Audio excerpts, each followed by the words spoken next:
Welcome to Vegan Business Talk with Katrina Fox, author of Vegan Ventures, Start and Grow an Ethical Business.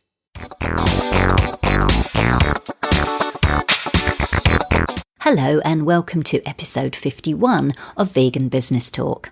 I'm Katrina Fox, journalist, author, media and PR coach, copywriter, editor and proofreader, and founder of Vegan Business Media, a content, events and training platform providing success tips for vegan business owners and entrepreneurs. In this episode, I interview Susan Carskadon, a natural food and products consultant in Denver, Colorado.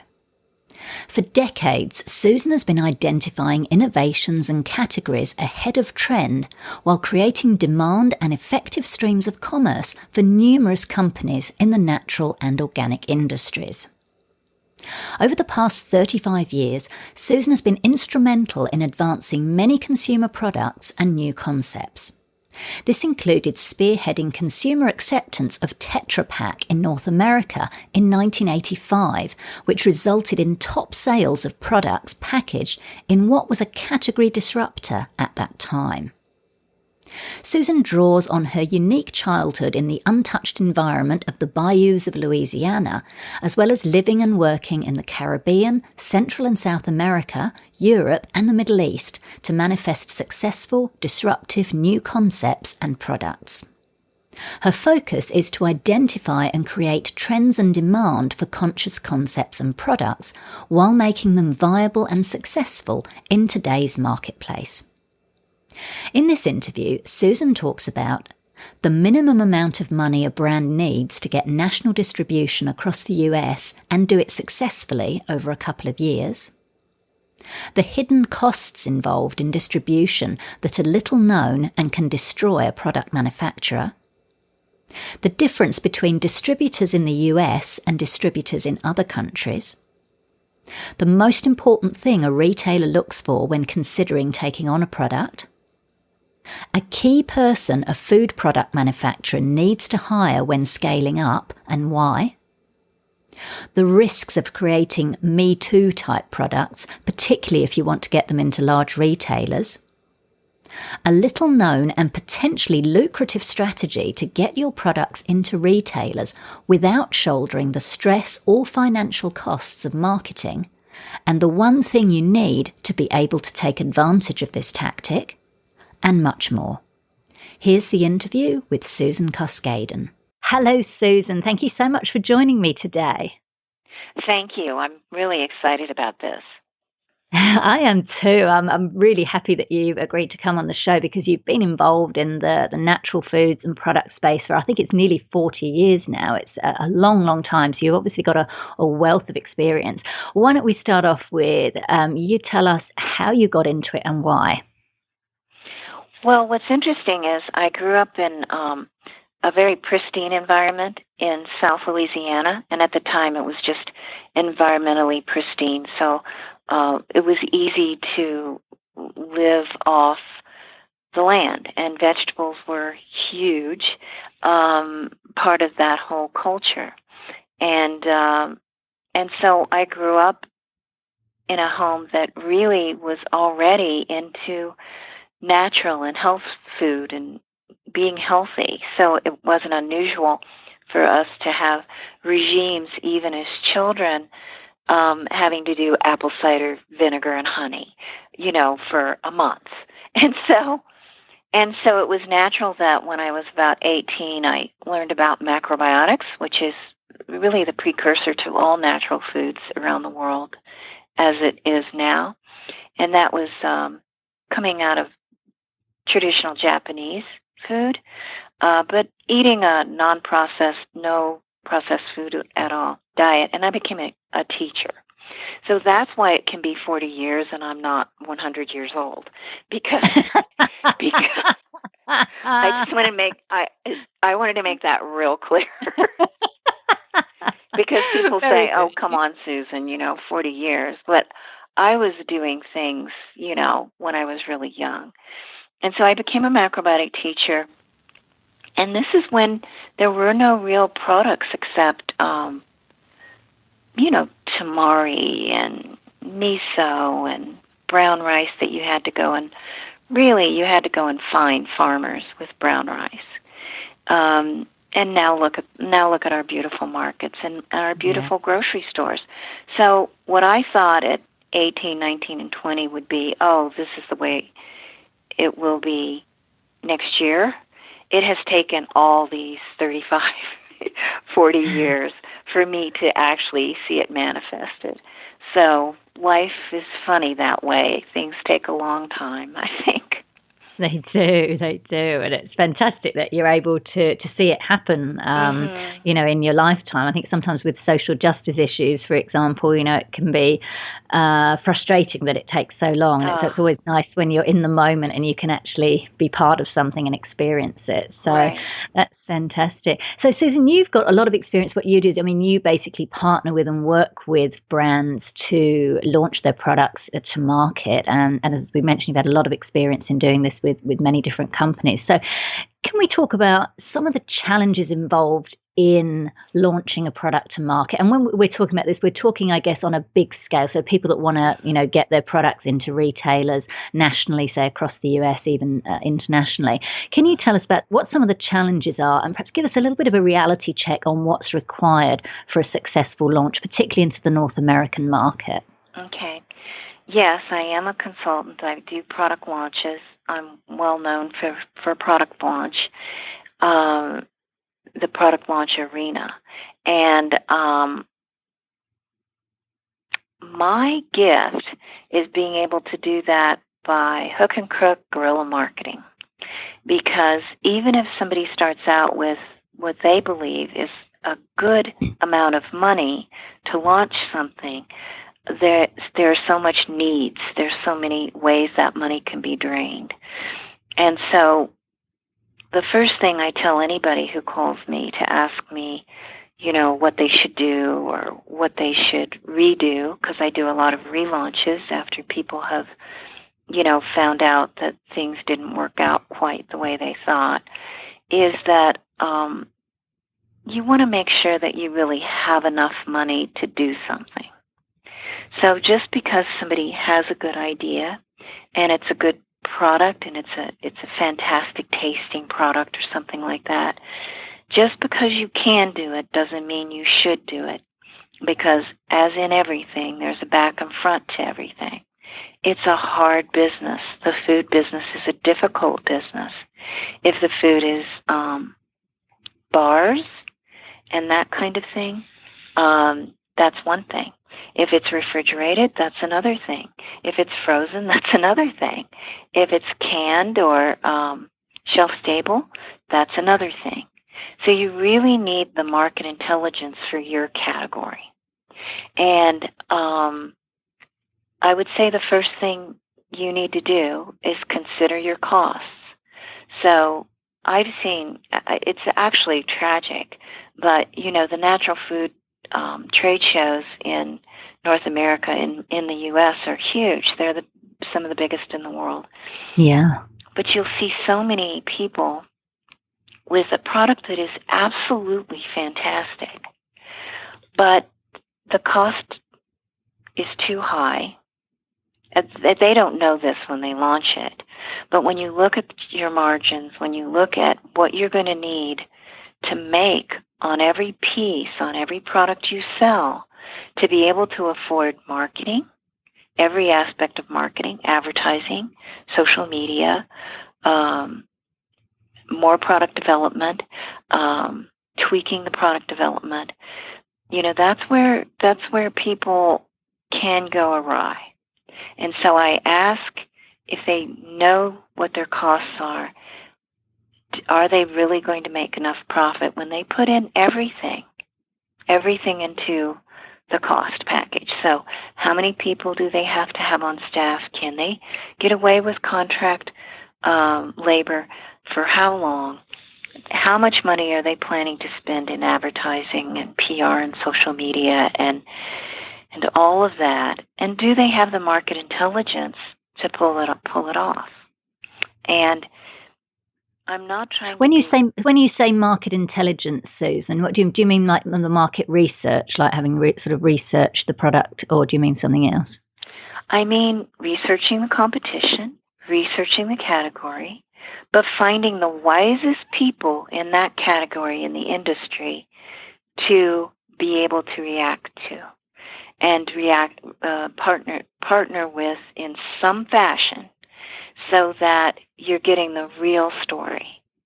And that would have to come with people years and years in the industry. Got it. And when you do that, then you have the real hidden costs at a distributor. Distributors in North America, have huge hidden costs that they're not going to tell you up front when they agree to bring on your product. Can you give us an example of one or two of the hidden costs? Manufacturers' chargebacks, discounts that they have with their preferred retailers, all that's going to be charged back to you. And if you don't know that, or if you don't have a protocol to deal with it, it can kill you. Right. So these are all things that are not readily known. And but it's prudent. It's very prudent, and it gives one the best chance for success if they really, really, really delve deeply before they go very far. I'd say one of the other things to do right away is to get a food scientist, because what you make in the kitchen and what your contract manufacturer makes for you in a small batch may not be scaled up correctly without a food scientist on board. Okay. Because it's not just multiplying the recipe by 10. It doesn't go that way. And changing the sodium content to fit within the realm of a product that may not taste as good as it did in the kitchen, but you can't put such a high sodium content on a package. Well, sometimes that means that the person eating it at home never thought about adding salt. And then your complaint is the product doesn't taste good. It's bland. Okay. Not everybody's a chef. Not everybody's a cook and knows the ins and outs of acid to sweetness to salt content to what to put in something to bring out more flavor, what unusual spices or herbs you could put in to mimic sodium. This is all a science. It's very different, isn't it, from someone sort of home making their stuff and selling it, say, at the local markets, to actually doing it on a big scale like this. This is great stuff. This is fascinating, and very, very helpful. So for instance, something you make at home and you sell at your local market might just be fine. You might have enough profit in it and everything else. When you try to bring that up to a regional level, one of those ingredients could be cost prohibitive for you. What are you going to do to keep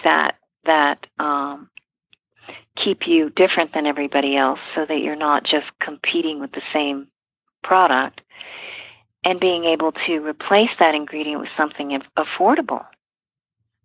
That's not something that's usually in our heads, Exactly. Yeah. This is really great stuff. I think a lot of people don't realize that. They just think, like you said, it's like, oh, okay, it's just like making what I do in my kitchen, except, 100 or 1,000 times over. But it's obviously not. And I'm guessing there's a lot of requirements as well, like, legal aspects to food safety, that kind of thing as well, why I guess you mentioned like the food scientist. Correct. And if you're selling in the U.S., the FDA has got much, much stricter about everything. There's new food labeling laws. They've just changed the nutritional labeling panel, and those regulations are called FSMA, FSMA. And so the nutritional panels of last year are not this year's nutritional panels. Then if you're trying to import into the U.S., this year you will have to have that label according to the FSMA regulations, or you will just be turned away. Wow. Yeah, there's just so many things to think about. There certainly is. Gosh. So in terms of, let's go back to talk about you, because you, as I say, you partner and work with consultants. So what do you look for? Like, because as you say, people come to you nowadays. You're so well known in this industry. People come to you and say, hey, Susan, I've got this product. I'd love to work with you, or I'd love you to help me. What do you look for in a potential client or in a brand before taking them on?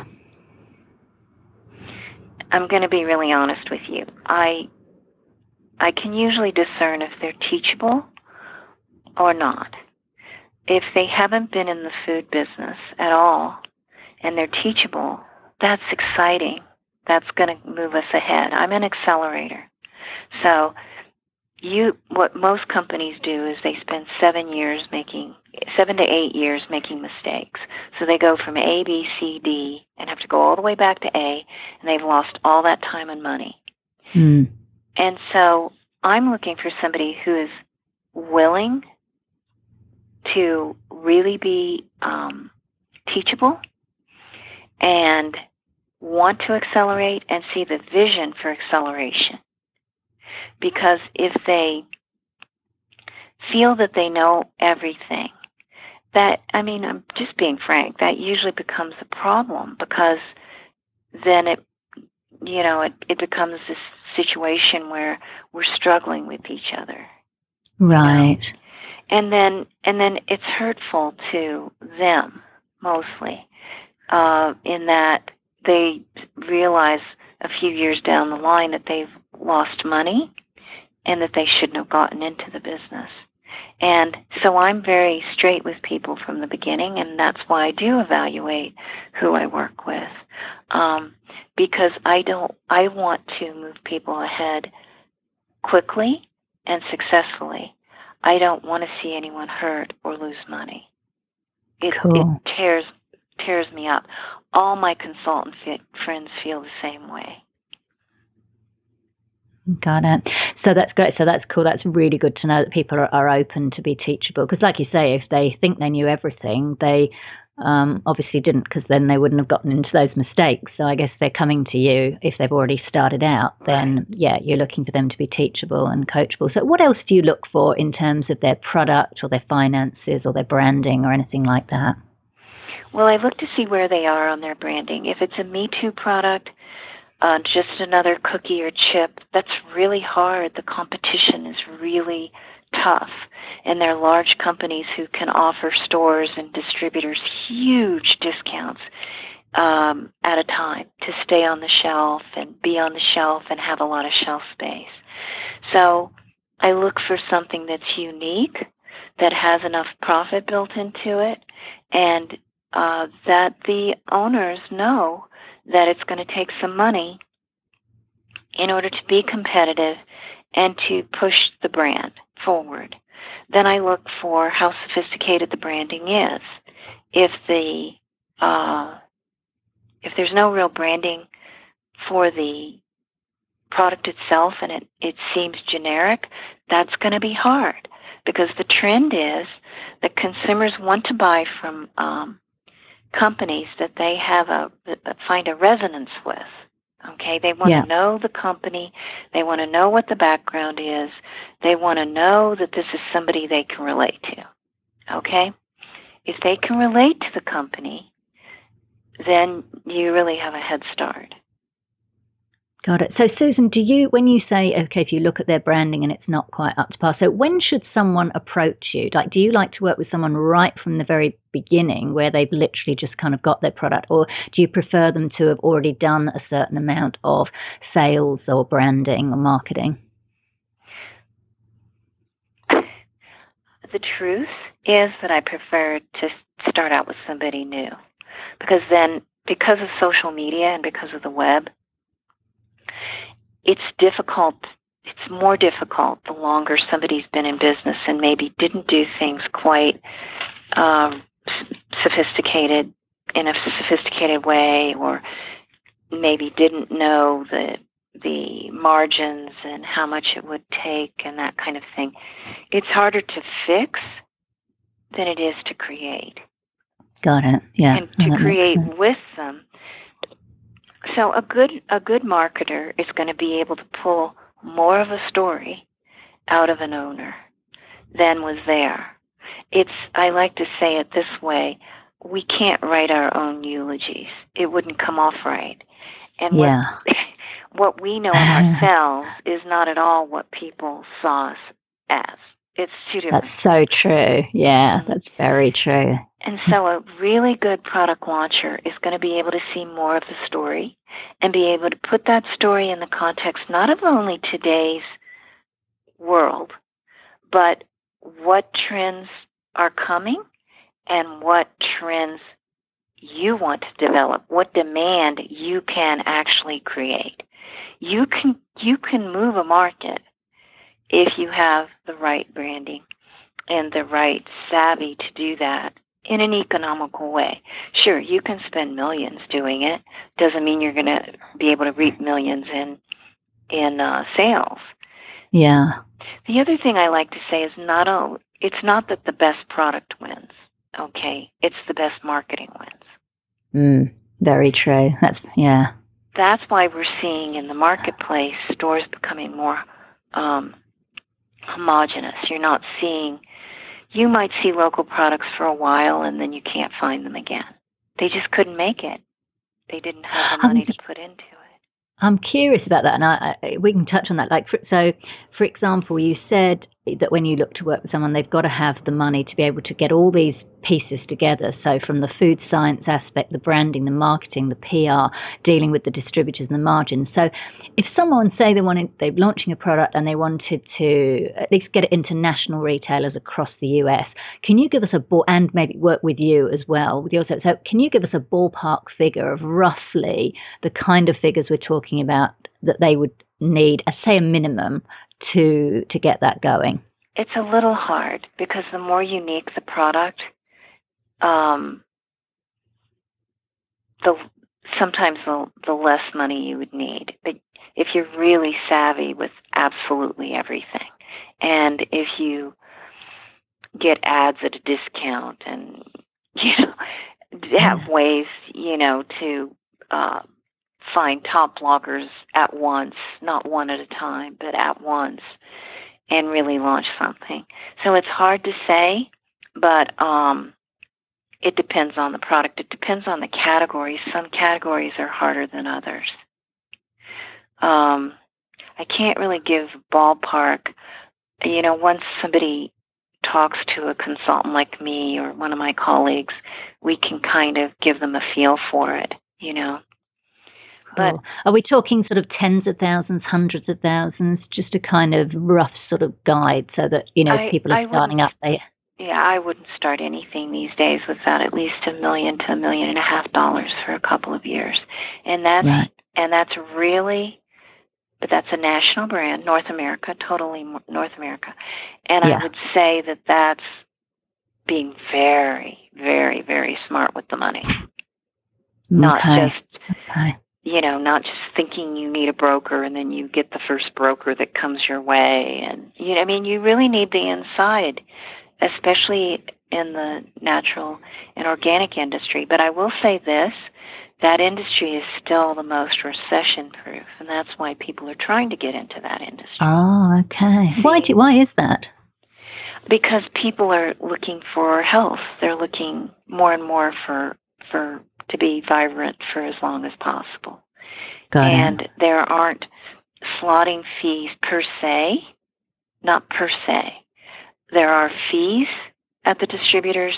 There are fees, but they're different kinds of costs. They're not just a slotting fee like in a grocery store or a drugstore, Okay. But the demand can make, you want to create a demand so people are coming to you also. Yes. So that you're not the one chasing. If you're the one chasing, then it's going to be harder to strike a good deal with large chains.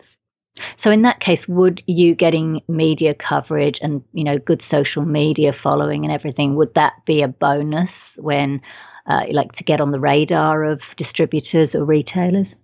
Yes. Now, there's a little, I think it's little known, but the distributors in North America aren't just going to pick you up because you contact them and it's a nice product. What they're looking for is stores that you've already gotten under your belt, and they're looking for, your sales. They're not just going to pick up something because they think it's need. So they're not going to pick it up when it's brand new. You've already got to have a sales track record that you've kind of initiated yourself. Sales track record. And also that you have a definite plan of how you're telling them how you're supporting sales. So if you can say, this is where we're advertising, this is our social media arm, this is what we're doing, we're poised to do this and that, then you really have something to talk about with them. Right. Now, one of the things I wanted to touch on with retail brands, and you just mentioned it there, I think, when you said sometimes you'll see a local brand there and then it disappears because they haven't, had the money to make it. But also, now I don't know if this happens in the US, but I know here in Australia, for example, one of the big supermarkets, they'll take a particular brand, and you go in and people buy it and it's great, and then suddenly it's not there anymore. It's not because the brand has gone under; it's because either the supermarket has squeezed them so much they can't afford to be on the shelves, or what they found, which seems a bit naughty to me, but you might have a different view, they actually create their own brand. So and they put their own brand on it. It's basically the same product. It's cheaper, usually more inferior quality, and so they kind of they almost like use these local brands to see how successful they are, and if they're successful, they kind of replicate them. Which I don't know. It seems to me as a consumer to be a bit unfair, but what's your take on that? And is that a thing in North America? It does happen, but it only happens if something's really has a huge demand. But there's a couple of facets of this.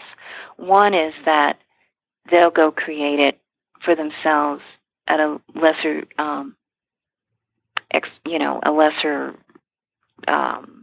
quality.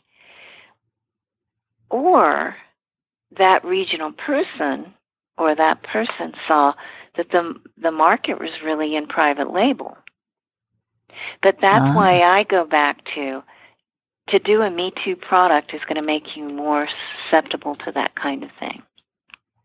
Okay. The more you have a patent pending process or using things in very, very, very proprietary ways, that makes a large chain or a large conglomerate interested in you, and then they may purchase your patent, purchase your proprietary information, or have you make it for them. And then, is that the private labeling? That's private labeling. Oh, this is private labeling. I see. See, and just imagine this. You're struggling along for a few years, and you don't really have enough money for marketing and PR and advertising and everything else, and somebody comes to you and says, you have something that's proprietary. We want to buy a private label. And you do the numbers, and you see that if you suddenly, the demand is huge. You're making the money you always dreamed of making. You have your product out there, even though it may be a little less of a product than you had initially developed. But why wouldn't you do that without all the headache of day-to-day marketing and, all the things, complaints and chargebacks and, missing product and product that got thought out and, So the brand with private labeling, then, so it would be whoever buys that product, it then becomes their brands. They basically buy. Is it like they're buying? So they're not actually buying your business, though, are they? They're just buying the rights to use and brand under your name. It depends. It depends on the situation, but most of the time they're just buying that proprietary method or the like thing a license. is. But if it's something so simple they can make, they just say, "Sure, that was a great idea. Let's make it." That's why I say it's very important to have something proprietary and something unique. Otherwise, all you're doing is being the R&D department for some larger thing. Yeah. No, And you've taken on all the investment, and you've taken all the trial and error.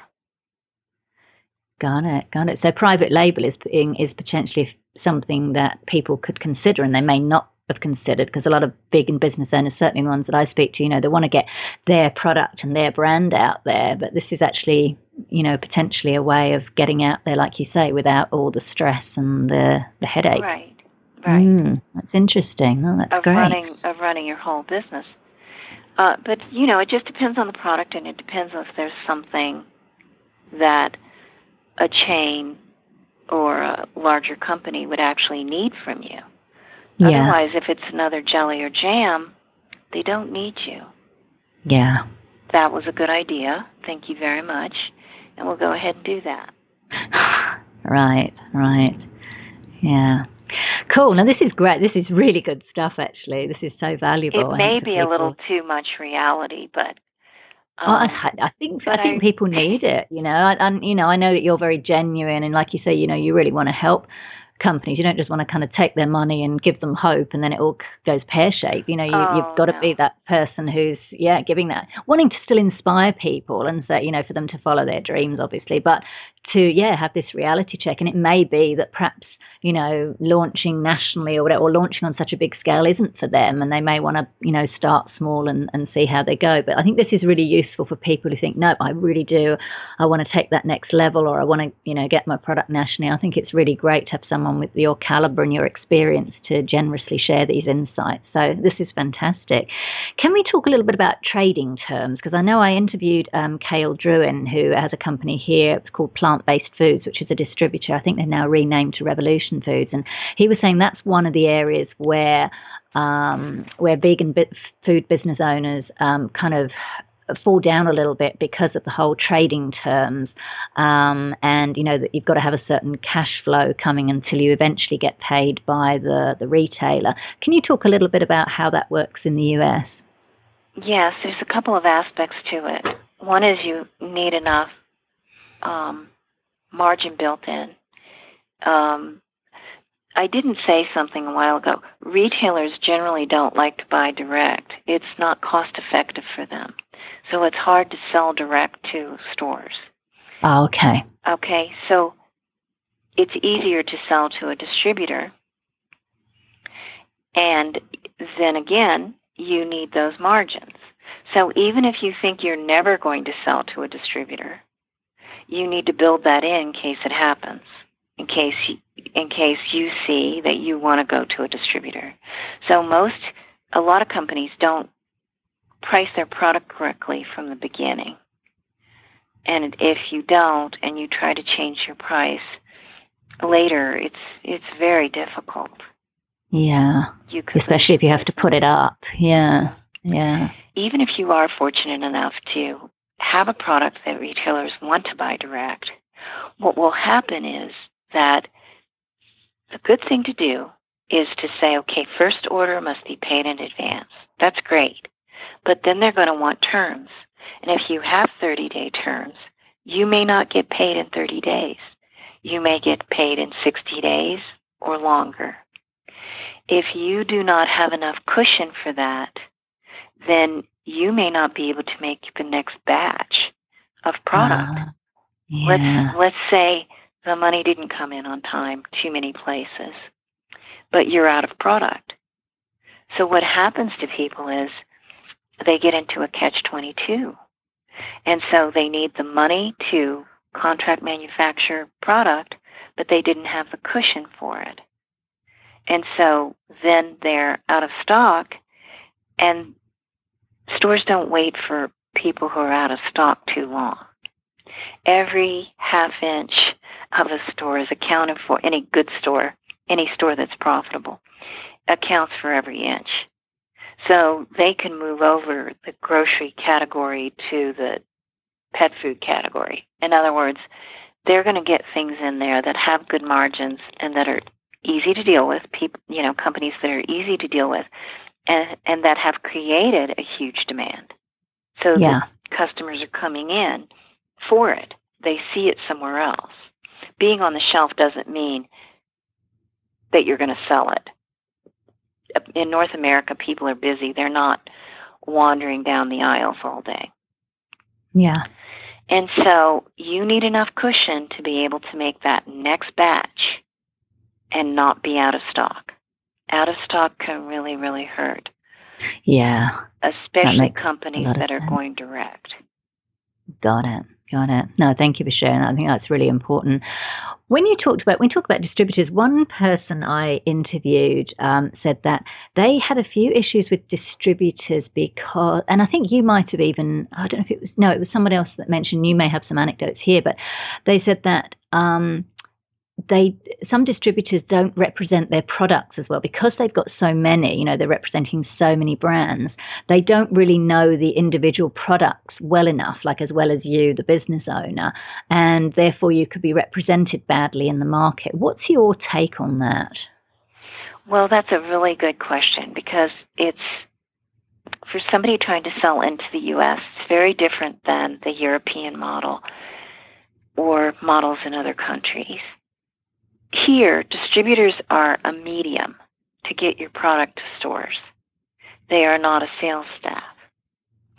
In many other countries, the distributor is more like a partnership where they're going to promote your product.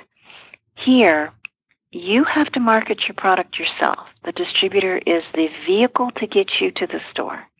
They're not a marketing department. Does the distributor have some neat things that will get your product visible to retailers? Definitely. They'll partner with stores for in-store flyers. They have their own catalogs. You can have ads in catalogs. It's imperative that you do promos at least 3 to 4 times a year. In-store promos, do you mean? What's that? In-store promos, do you mean? I mean promos to distributors where they buy at a discount and pass that on to the retailers. It's passed on to the retailers. Got it. Where there's like a special. That's if you go in the store and it's like the product is cheaper than it normally would be, like a special. Correct. So here, distributors are not marketing companies. They're simply warehouses and vehicles to get your product into the store. And that's where it's different than many other countries where, you're getting a distributor who's going to partner with you and the sales staff's going to talk about that product. These distributors do have sales staffs, but those sales staffs are selling the products that have the biggest volume. So they're talking about those products. Now, that's where the broker comes in. If you have a broker who has a very good relationship with stores, that's what you want. And the broker saying so is not the same as you finding out, what the broker reputation really is from both ends, the retailer and the distributor. And weighing that with the cost of a broker, either a national broker or a regional broker, and what you can afford. That's where the broker comes in. The broker is your sales staff. And for small companies, you need brokers. You don't need to hire one person in a region because that person's never going to be able to cover the whole region. It's large here. Everything's spread out. Got it. So small business owner, it's better to hire the broker who will then handle and deal with the distributor and the retailer on your behalf. Right, but choosing the right broker and managing that broker can be very difficult. Right. And then, again, the broker will have lines that are larger than yours initially. And so it's a matter of the relationship and proving to the broker that you're supporting them and the stores by marketing and advertising and social media and demos and all those things. And that's where, money really can filter out through brokers. Yeah, got it. It's good to know about all these these costs. And like you say, and we touched on this earlier about pricing the product accordingly. And obviously, and one of the major things, and I know a lot of the vegan food producers and I speak to and interview say, is that because it's vegan, because it's organic, because it's sustainable, in other words, because it's ethical, and, they want to tick all those boxes because, they're mission-driven entrepreneurs, they want to produce these products as ethically as possible. That means they have to price the product higher. And that can be quite tricky, both in terms of, dealing with retailers who might not want to take it on if it's too expensive, and also with customers who go, oh, well, that's really expensive. Can you talk a little bit about how vegan business owners can overcome that or deal with that challenge?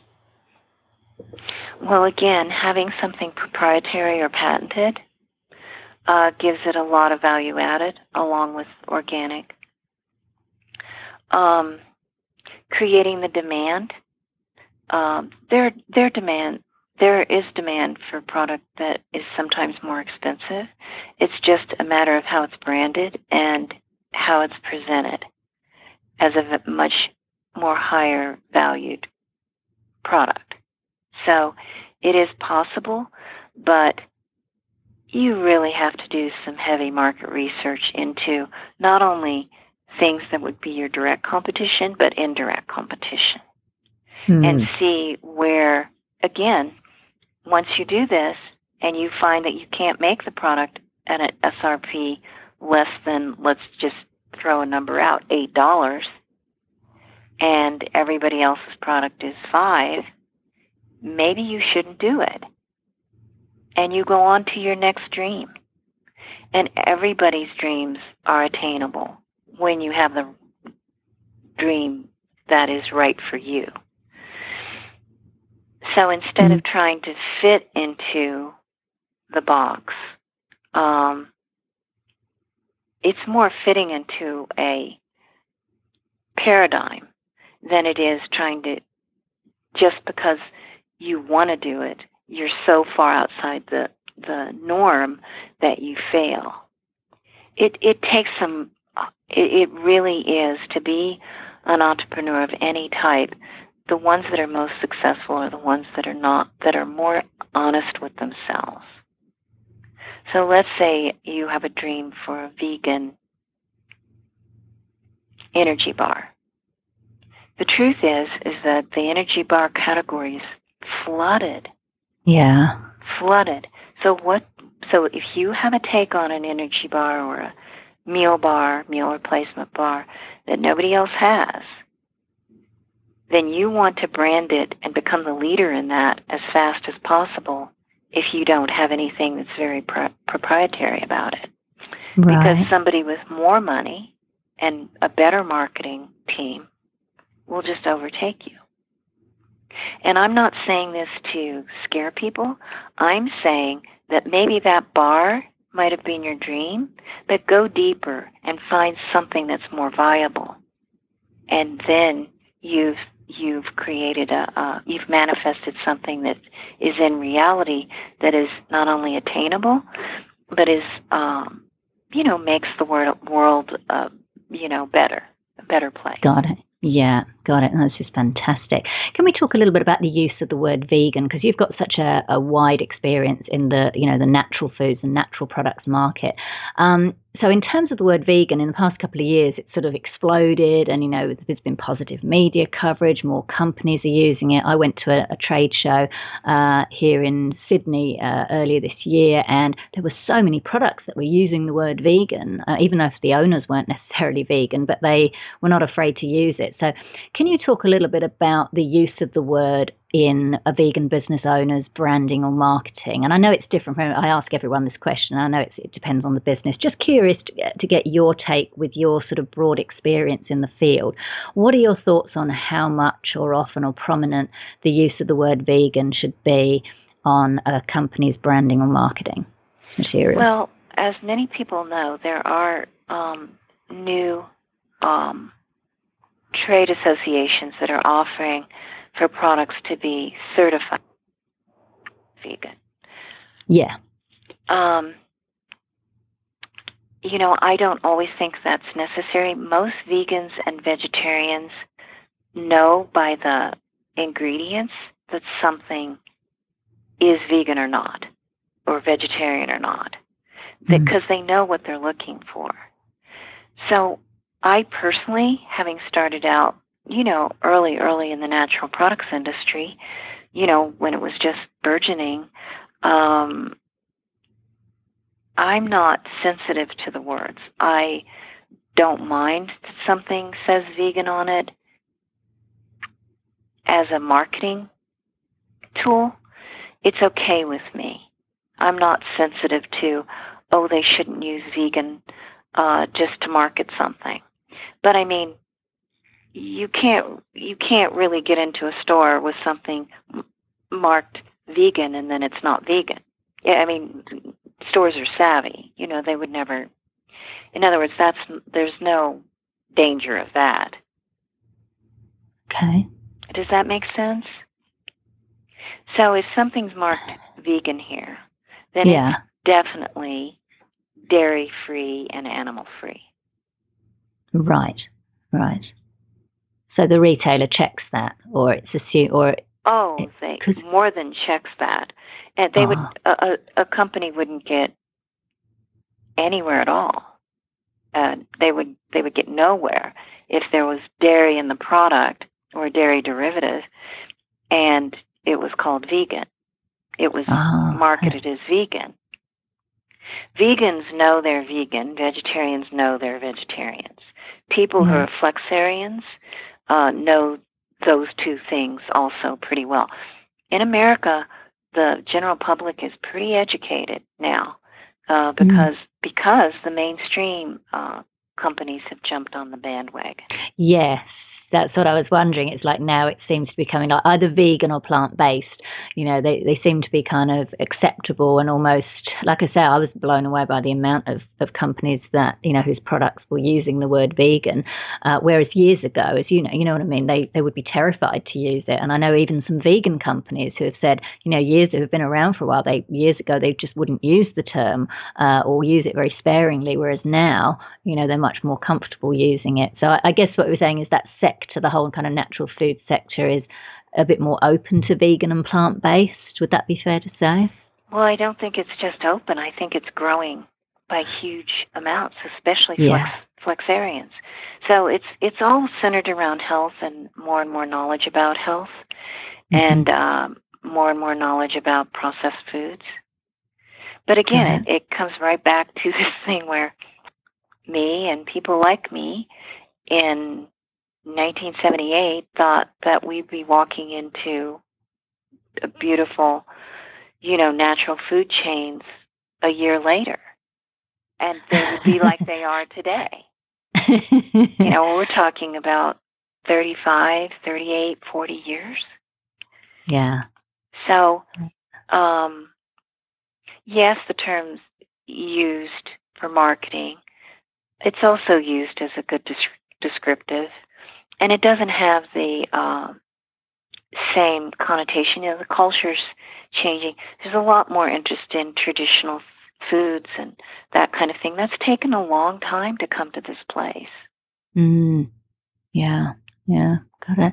No, this is excellent. So I think probably a final question, or else I'll leave it open to you in case there's anything else you want to add. But what would you say then, because at the moment, when you've talked about, having a proprietary, ingredients or a proprietary system, so what kind of areas or what types of, say, natural plant-based food products are the kind of most ripe for growth at the moment in your experience? So if someone's listening and they think, I would like to get into this, I'd like to create something, what would be a good area, do you think, for them to focus on? Would it be vegan cheese or, a dairy-free milk, or what's your take on that, if you have any thoughts? The milk and milk alternative area is very crowded right now. In North America. I mean, there's a lot of new companies. There's no shortage of that kind of thing. Okay. And yet, if somebody had a proprietary idea, might be good. Because there's so much competition, the marketing would have to be very, very, very hip and very, very compelling. So you need a twist if you're not going to just do a Me Too product. Mm-hmm. Vegan dairy, it's not as crowded. And there's some products that are not that much like cheese. But you see, there's a brain-body connection for all of this. I just spoke to a consumer. She's been a vegetarian and vegetarian a very long time, vegan maybe 10 years. It was interesting to talk to her because as an aside, as we're just talking about something, she said, we all know we're not going to get the same thing. And anybody who's been a vegan or a vegetarian for a while knows that it's not the same thing. So we're not expecting that. And then I said, it's more of a brain-body connection. And she totally got that. She says, yeah, it's a brain-body connection. So a mouthfeel of a product, my food scientist friend just said, a lot of vegans and vegetarians are starving for fat. Their body is actually starving for fat. So they're going to go for a dairy-free cheese that has a little more oil in it, a little more fat in it, because the body can't be satisfied without certain components. Not all vegans and vegetarians or consumers in general know the science behind that or the nutrition behind that, but they know what feels better, what they want to eat.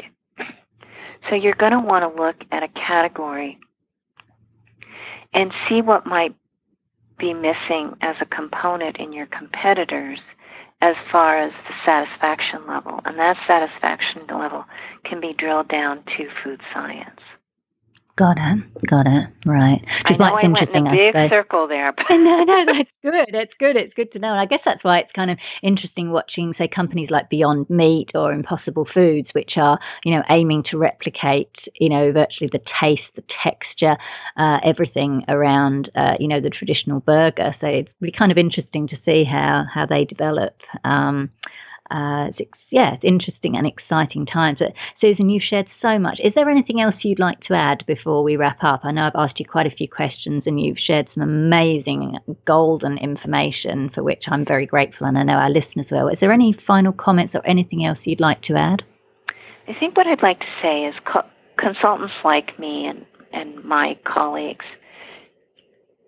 after they've been in the industry for years and years, I think we become more sensitive to what people are tackling. And I think more and more consultants realize that just one or two little ideas can, throw somebody into a whole other tangent that may not be the best for them. And so I think we've become very sensitive to the fact, and it's why I've had the tone in this conversation.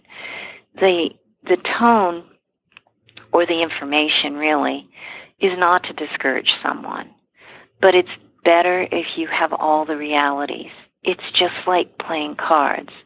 Some people, it's how people deal with life. And I have to say that being an entrepreneur is a microcosm of life. Okay, so there are people who like to have all the cards on the table and know what they're getting into so that they can have the best opportunity of being successful. And there are types of people that work better not knowing everything because it's too overwhelming. I would have to say, and I moved from being one type of person to the other. If I could say one thing to entrepreneurs is try to move into the direction of having all the cards on the table before you start or wherever you are in your business, because then you can be successful. As scary as that is, because you're afraid of the card, don't be afraid of the card, because that card could bring you into the next iteration of your product, or it could tell you, gee, you know what, I need to switch categories and do this while I'm ahead, or, oh my gosh, I'm on the right track. Just be brave and look at every single thing with all your market intelligence, all your market research. all the wise people you can find, and then you're going to have a better time of succeeding. Wow, what a way to end. This has been a cracker of an interview. I'm so happy. Thank you sweet. so much, Susan. You are goodness. really amazing. This is so wonderful. It's so generous of you to give up your time and all this expertise to help people. I really appreciate it. Thank you so much for joining me today. Well, thank you. Anytime. So that was Susan Carskadon. If you're interested in working with Susan, you can contact her via email at carskadon@indra.com. She's requested that you use my name, Katrina Fox, as the subject line to make sure your email isn't mistaken for spam, or by phone on 303 329 8476. And that information is on the show notes page at veganbusinessmedia.com/podcasts and going to episode 51. Now for our Vegan Business News Roundup. Vegan businesses are continuing to win awards. This week, Australia's first vegan pub won the award for Best New Pub in Sydney for 2016 in Online Dining Guide Concrete Playground's People's Choice category. The Green Lion opened just 3 months ago in September in the inner city suburb of Rozelle, and it received a ton of local, national and international media coverage due to it being the first pub of its kind to provide an all-vegan food and drinks menu. The opening night, which I attended, was packed, and while I haven't been back yet, I've heard it's continued to be a busy and popular destination for both vegans and non-vegans. Also winning the popular vote is Herbivorous Butcher. USA Today readers voted the country's first vegan butcher shop number 1 in the media outlet's top 10 makers of food and drinks. It's so great to see vegan businesses winning awards. There's been quite a few lately, as you'll know if you're a regular listener of this podcast. Mono Bar and Cafe in Glasgow, Scotland, and Smith & Daughters restaurant in Melbourne, Australia were also crowned the best. These awards are so well deserved, as these businesses are making vegan food that's appealing to non-vegan customers and doing a fantastic job of shifting people's perspectives on plant-based eating. Now, Herbivorous may be the first vegan butcher shop in the US, but others are hot on its heels. Monk's Meats in Brooklyn, New York, is set to open a dedicated store in spring 2017 after raising $50,000 in crowdfunding, reports Seeker. The company has been delivering its seitan-based offerings to homes and offices in all 5 New York boroughs since 2010.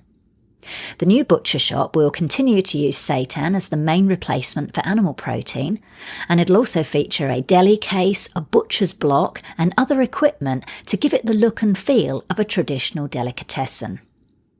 So Brooklyn is becoming a bit of a vegan paradise. It already has the dedicated vegan cheese shop Riverdale. Now with the vegan butcher shop on the horizon, it's going to be very easy for New Yorkers to take animals and their secretions off their plates. Love it. Vegan shoe designer Rebecca Mink has teamed up with People for the Ethical Treatment of Animals to create a stylish flat shoe that's an alternative to those made from ostrich skin, reports the LA Times. The pointy ballet flat shoe is co-branded inside with the PETA and Mink Shoes logo and retails at $175, with 20% of profits from each sale benefiting PETA. The shoes are made to order and are currently available for pre-order until the 8th of January. Mink uses the same Italian shoemakers as Christian Louboutin, Chanel, Jimmy Choo and Dolce & Gabbana. She specialises in custom-made shoes made from animal-free materials, and her clients include Miley Cyrus. I love this collaboration. It's a win for everyone. The non-profit PETA benefits, the business gets extra publicity and exposure to PETA's large membership, and customers get cool shoes. I also really like Rebecca's shoes, as she makes such original and fabulous creations, including glittery ones, which of course I love. And I love that she shows that you can have high-quality, high-fashion footwear without the use of animal skins. Finally, this is a pretty cool news story to end the year on. The podcast is going on hiatus for 2 weeks over the Christmas break, returning 7th of January 2017. Chilean startup Notco is using artificial intelligence to replicate popular animal-based foods such as mayonnaise using plants, reports Reuters. Notco uses software called Giuseppe, which breaks down foods into their basic molecular compositions and then, using machine-based learning, chooses vegetables to combine to imitate that structure, while also working with people to figure out what tastes good. One of the company's products, Not Mayo, is a mayonnaise with a taste and texture very similar to regular mayo, but using ingredients such as basil, peas, potatoes and canola oil instead of eggs. The one-year-old company has already signed deals to sell its Not Mayo product in supermarkets in Chile and is now looking to enter the US market. According to Reuters, it's spoken to multinationals including Hershey, Coca-Cola and Mars about creating new versions of chocolate and soda. Notco Chief Executive Mariaz Muchnik said, "We want to promote these products as mainstream. It will only have an impact if meat eaters who don't care about sustainability buy them." And that's a really good point, and Muchnik added that they can be retailed at the same price as the non-vegan versions. And this is really important. As I've said before, we have to make vegan products accessible to all. So this is a promising new development.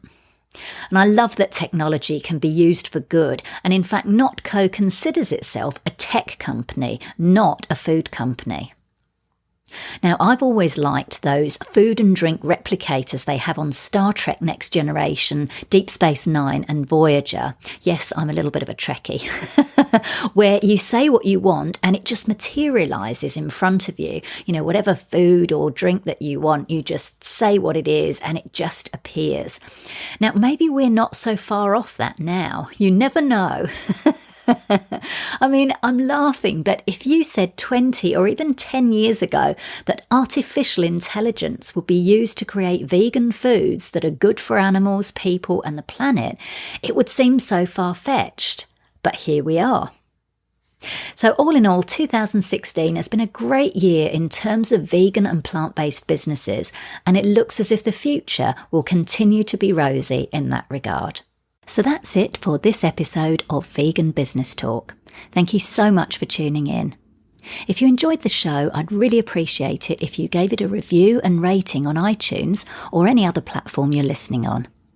Finally, I encourage you to head over to veganbusinessmedia.com, where you can find more resources, including details of my media and PR consultations, copywriting, editing and proofreading services to help you grow your vegan business. I'm Katrina Fox, author of Vegan Ventures, Start and Grow an Ethical Business, and I look forward to catching up with you in the next episode of Vegan Business Talk. Bye for now.